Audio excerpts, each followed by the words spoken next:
the shell that held the sky. In the low, dusty valleys of the Altiplano, where the air was warm and slow, lived a tiny turtle named Tupac. His world was only the shade of the tall grasses and the muddy edge of the irrigation canal. Yet every evening, as the shadows stretched long and cold, Tupac would gaze up. Towering over his small horizon was the massive silent wall of the Andes, its snow-capped peaks piercing the blue void. Tupac did not yearn for higher ground. He yearned for the stars. He watched them every night, jewels spilled across black velvet, and he became consumed by a single impossible dream: to stand on the highest peak, close enough to ask the stars for a blessing.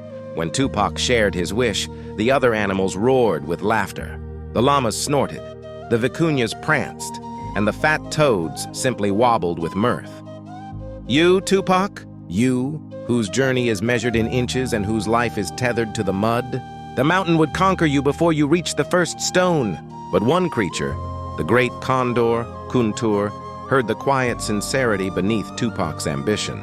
He was the sovereign of the skies, his wings spreading wider than a canoe, and he recognized true purpose when he saw it. Kuntur descended from the razor-sharp peaks, his immense shadow falling over the small turtle. "Tupac!" the condor rumbled, his voice like the wind through the high canyons. "You ask for the impossible, yet your heart is brave. I will take you." With infinite care, the condor gently scooped Tupac onto the middle of his back, right where the great feathers met. They began the ascent. The air grew thinner, the light grew sharper, and the cold bit like shards of ice. Tupac, trembling on the condor's back, watched his valley shrink to a speck of green. They reached the peak at the hour of deepest night. Here, there was no air, only the profound, stunning silence of the gods. Tupac was closer to the heavens than any living thing. He looked up, and the stars were no longer distant pinpricks. They were vast, brilliant spheres close enough to whisper to. Tupac, shivering but resolute, spoke a single prayer for his people. "Great ones, you see our struggle. Bless the lands below us, that our fields may drink and our children may flourish. Bless us with rain." A silence followed, heavy and absolute.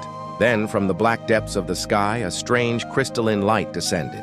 It did not touch Tupac, but settled instead on his dull, earthen shell.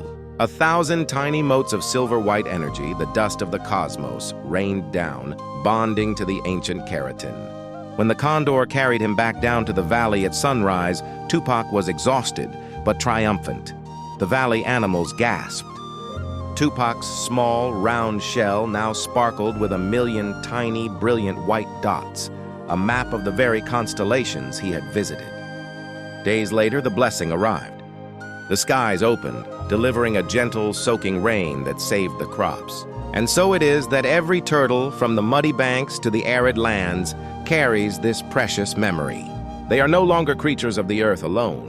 They carry the sparkle of the heavens on their backs, a constant reminder that the most humble of creatures can ascend to the highest place and bring a blessing back for their people.